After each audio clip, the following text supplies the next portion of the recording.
What's up, everybody? My name's Mike Sjogren, here with my co-host, Emmanuel Pani. We're part of a group of specialized real estate investors you've probably never heard of. We didn't start with deep pockets or wealthy families, and we don't rely on 401ks, mutual funds, or traditional real estate investing. In fact, many of us don't even own the properties that fund our freedom. If you ask the money experts out there, they'd say what we do is impossible, yet it's happening every single day. It's happening through a new niche called short-term rentals. We are Short-Term Rental Nation, and these are our secrets. What's going on, everybody? Welcome back to another Tuesdays with Mike and Mike. What's going on, Reilly? How are you, sir? Doing awesome. Excited for today. Having a great week so far. So back on my morning routine. I got off my morning routine last week after the vacation, and it wasn't a great week last week. So now back to it and feel a lot better. Love it. Love it. Yeah, I'm like reestablishing mine.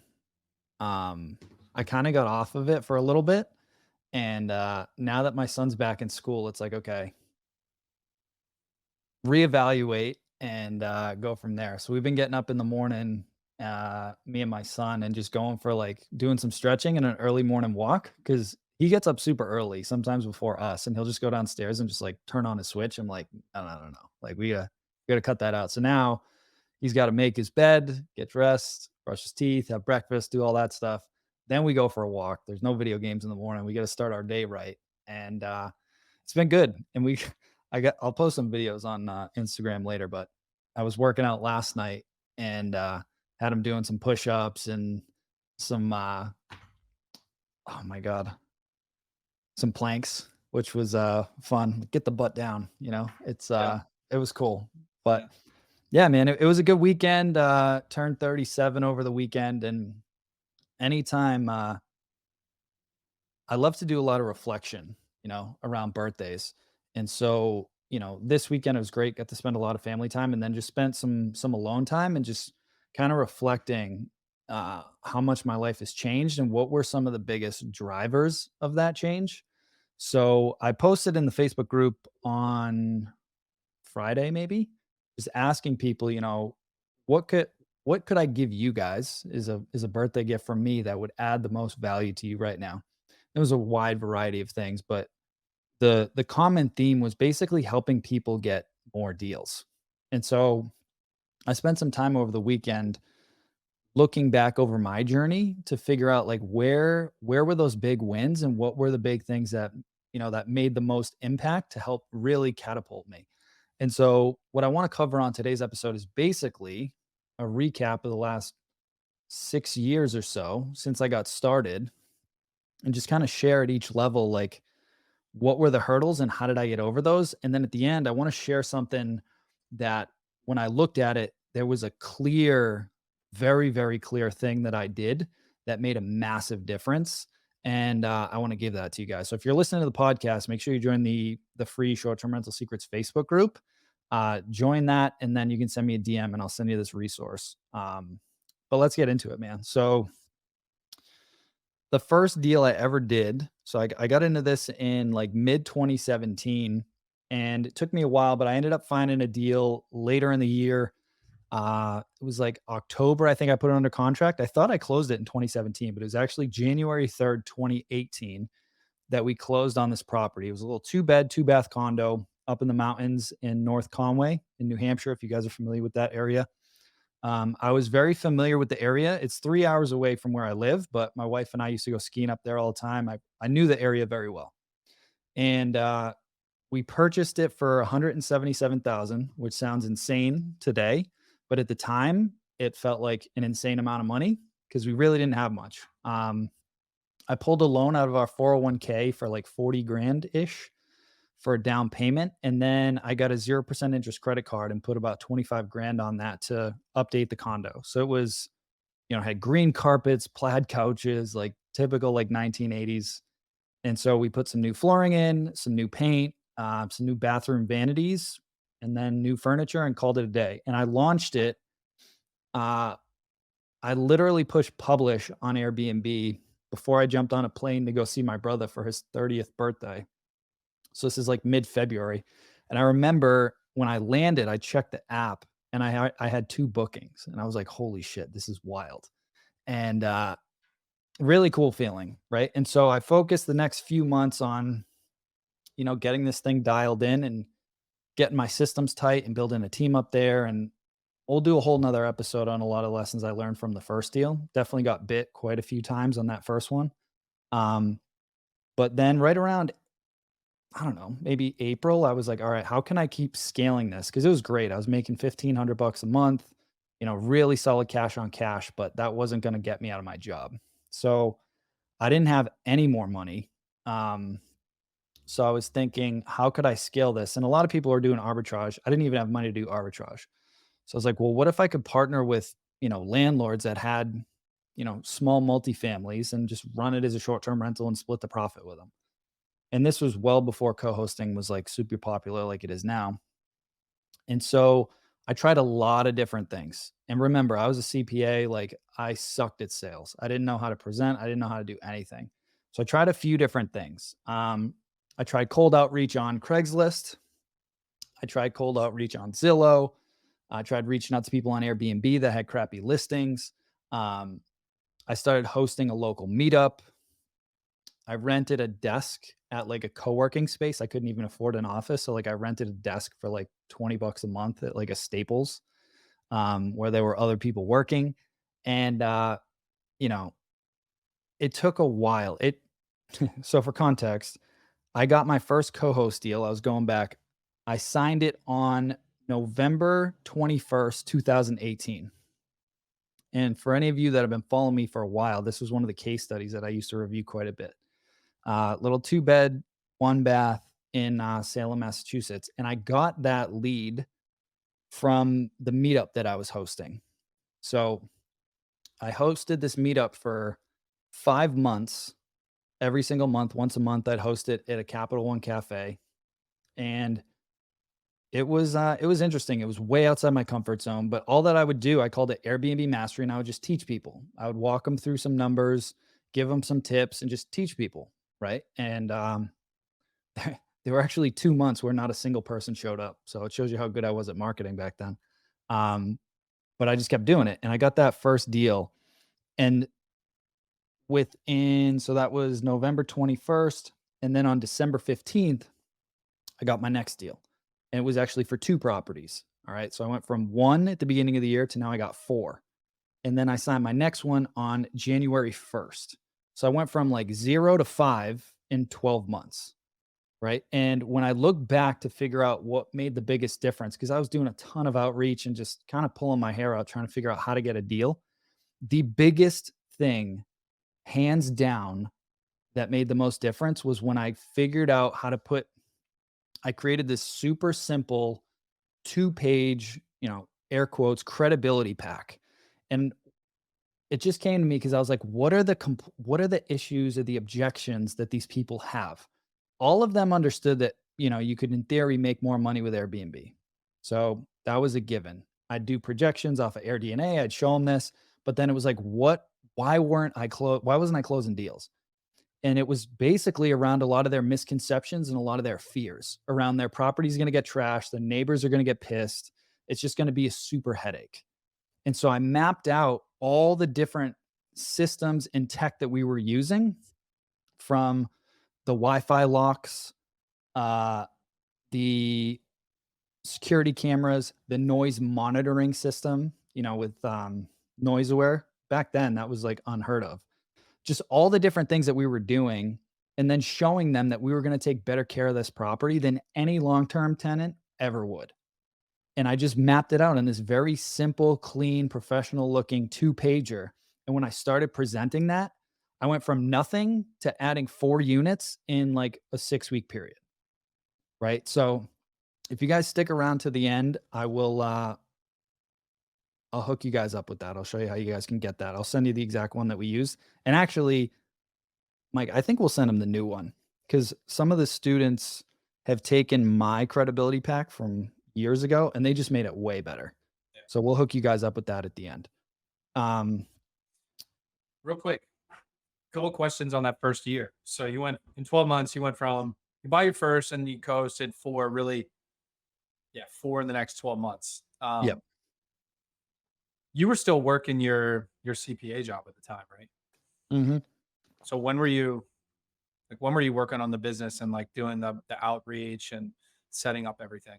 It was all about time blocking, right? So, like, I would go to the office early because the traffic where I was working sucked. So I'd get to the office around 5:30, and they had a really nice running trail through the woods.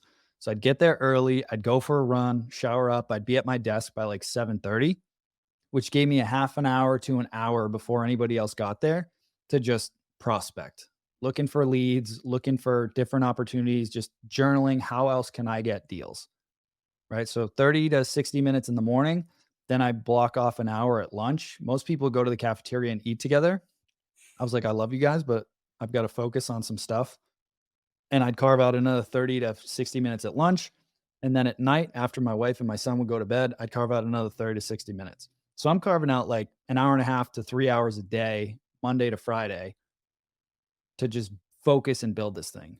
And it sucked. I'll be honest. Like, there were some really late nights and really early mornings, but I wanted it bad enough. You know what I mean? Like, that's why I'm so big on defining your why. If you don't want it bad enough, you're going to quit, because it sounds cool now. But if you think of it, I got my first one in January. I didn't get another one until November. November. So, like, that was months and months and months and months and months of rejection and feeling like you're not getting traction, right? On average, now our students get a deal within 41 days. But like, at the time, I was just trying everything, right? And there was no blueprint for this on how to actually do it. So I went from 1 to 5 in the first 12 months. And then in 2019, I added one. The fall of 2019 was insane.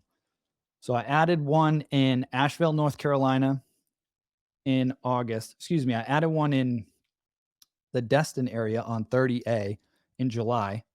Flew down, launched that in the end of July. Then I landed one in Asheville, North Carolina in August.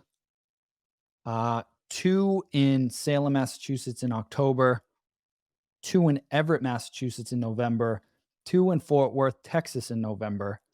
And we put the hotel under contract all that fall. Like, it was insane. I was launching 5 properties at the same time while working a full-time job. I had to take a couple days off from work. I remember getting off the plane in Fort Worth. Kristen was already there for a couple days. She was leaving. I passed her in the airport, gave her a hug. I went and launched that one. She flew back to Boston to prep the 2 in Everett and the 2 in Salem. And then when I got back, I finished building a bunch of furniture. It was freaking crazy, right? And so that was in the fall of 2019. We closed on the first hotel February 2020.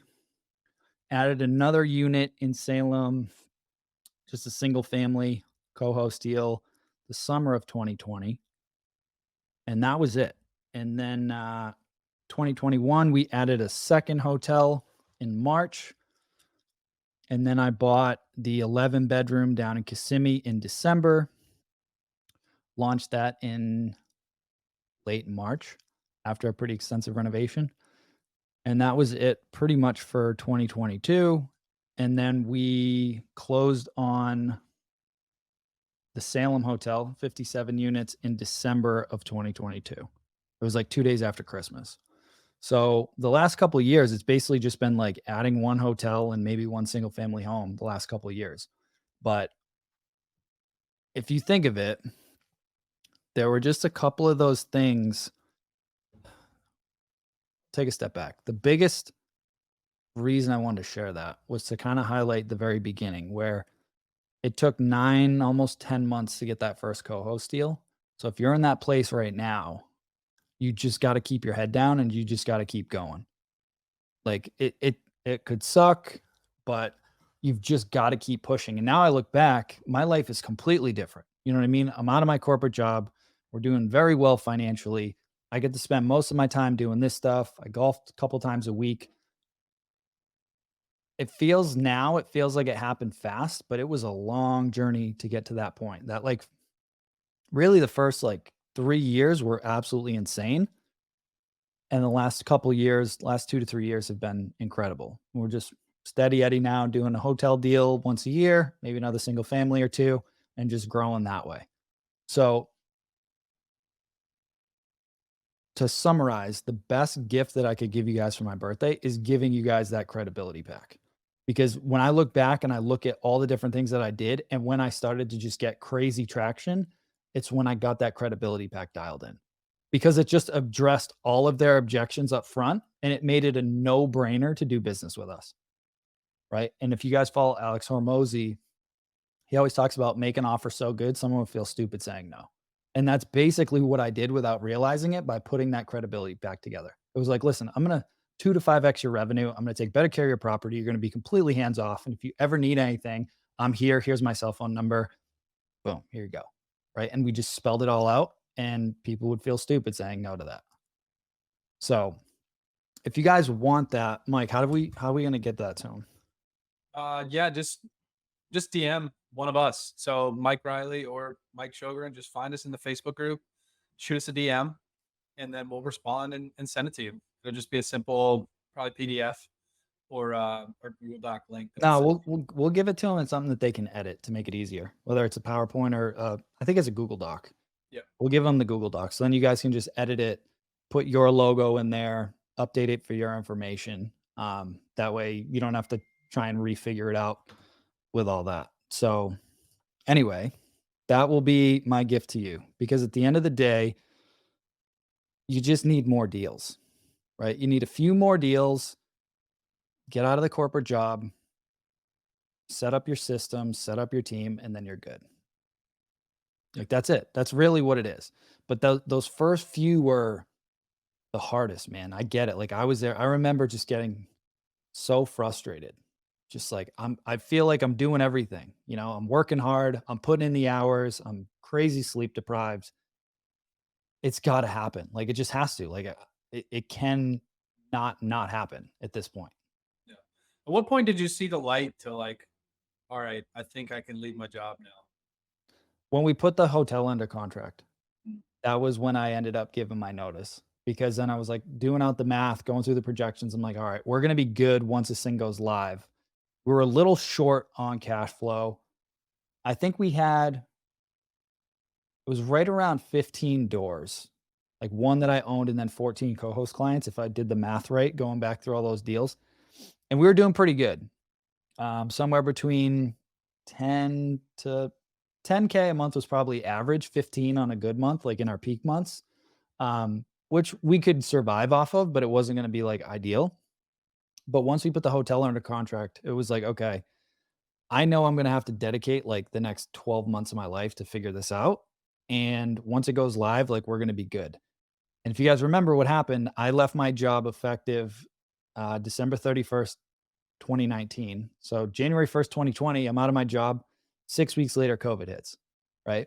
And so a lot of people were second guessing my decision. They're like, oh, well, at least you're a CPA. You can go back to your job and whatever. I'm like, no, man, I'm all in at this point. Like, we're going to figure it out. We're going to make it happen. Right. And so it was an interesting little test that the universe sends you every once in a while to see if you really want something. But once that hotel went live, man, like my whole world changed. It was like, this is it. Like, we're set. We're good. And then it just snowballed and snowballed and snowballed and snowballed. Yeah, I think my story's pretty similar too. I mean, it took me about 18 months, and I use that credibility pack. I still use it.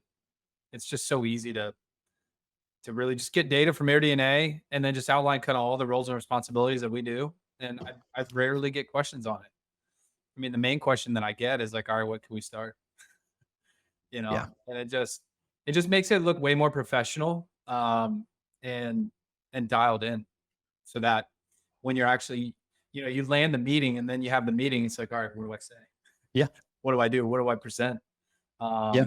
Do I have the data that can back that up? Right. So that credibility pack for me has landed. I got 25. So that I've used it on, I own 9 of them. So I use it on the rest. So there you go. 16 different times. So, yeah. It's just, and I didn't have scripts either. You know what I mean? Like the students get scripts.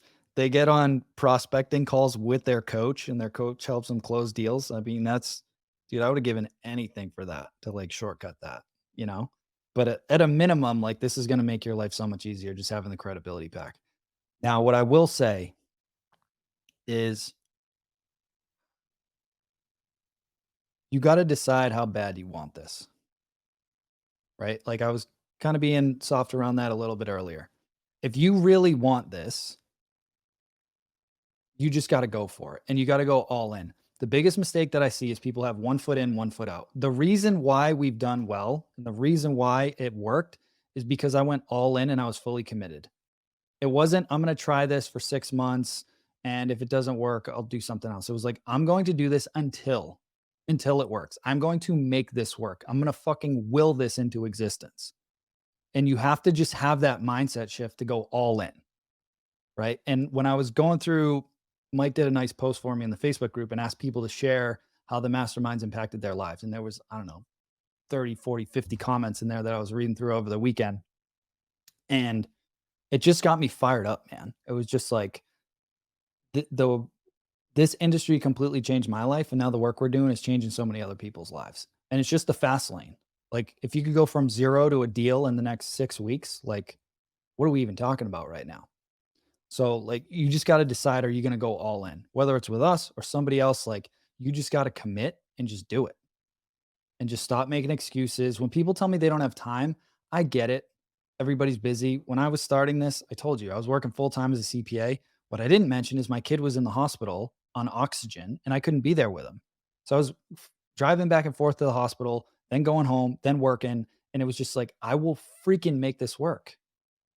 You just got to have that like a bit of like savage energy in you to just be like, I will not quit. This will work or I will die trying. And it sounds like so simple and so basic, but if you have that mental switch and you get the right information and you take that steady, consistent action, you will win. It's inevitable. But you can't do this like half in, half out shit. You got to go all in, man. And I'm getting on my soapbox a little bit here, but I'm just passionate about it because my life changed and hundreds of other people's lives have changed because they've just done it. The system works. You just have to commit to the system. It's that simple. Yeah, 100%. And if you're, I mean, the guys listening that maybe already have a few properties too, and you have somewhat of a credibility pack. I mean, there's different challenges at different stages too. Like once you got to 15 properties, the challenges were totally different, and we can do another podcast on that. But it's an evolving business that we're in. So like every stage, there's going to be different challenges, and you have to stay committed, stay recommitted as well to always be growing. I mean, that's one of our core tenets as well, is always be growing, right? Always be working on your business and never quit. I mean, that's the only way you can really lose. Yeah, that's it, man. That honestly is it. So that's it. I think we're going to keep it short and sweet this week. So again, just wanted to share some of that. At some point, I want to do like a little graphic just to like put all this in perspective, like a timeline of like how these deals came together. Because when you see that big gap from like starting to getting the first deal, that was a good 6 months of on and off the fence. And I had a mentor of mine at the time. I had been researching short-term rentals for a few months. And we were talking. He's like, listen, I don't want to hear another freaking word about Airbnb until you get a deal. So just shut up and get to work. And it was just a massive kick in the butt for me where he was like, dude, I'm done with you like talking about it. Either do it or don't, but I don't care anymore. Like, show me you're going to do it. And we did, you know what I mean? So sometimes every once in a while you need that tough love kick in the butt, that push from somebody that's a few steps ahead of you to just be like, stop wasting time. Stop wading the waters in that like indecision. If you look at the most successful people, they compress time by making decisions quickly and committing. That's it. Or Mosey talked about it in his new book, actually. He's like, I just get more done because I make 3 to 4 big decisions that would take most people 3 to 4 months to make. And I do that every single week. And that's why I'm just light years ahead of most people. I make a decision, I commit to it, I go all in, we get it done, and then we go on to the next big decision over and over and over again. So that's all we got for this week, folks. Hope you guys are having an amazing week. Again, if you have not joined the free Facebook community, I don't know what the hell you're waiting for. Mike and I go live in here multiple times a week. We're active in the group. We're answering questions. Join the free Short-Term Rental Secrets Facebook group. It's got the blue image on it. It's got my mug on there. It's got E's mug on there. Join the group. Start playing full out. Post your questions. Get involved. Join the community. Let's just keep taking action, man. So have an amazing week, guys, and we'll talk to you soon. Hey, STR Nation, if you enjoyed this episode, please make sure to hit that subscribe button and leave us a review. And in the comments, let us know what topics you want us to cover on upcoming episodes, and we'll make sure to get that in the books for you. And if you really want to learn how to launch, automate, and scale your short-term rental business, if you want to go deeper, then check out our free masterclass at strsecrets.com.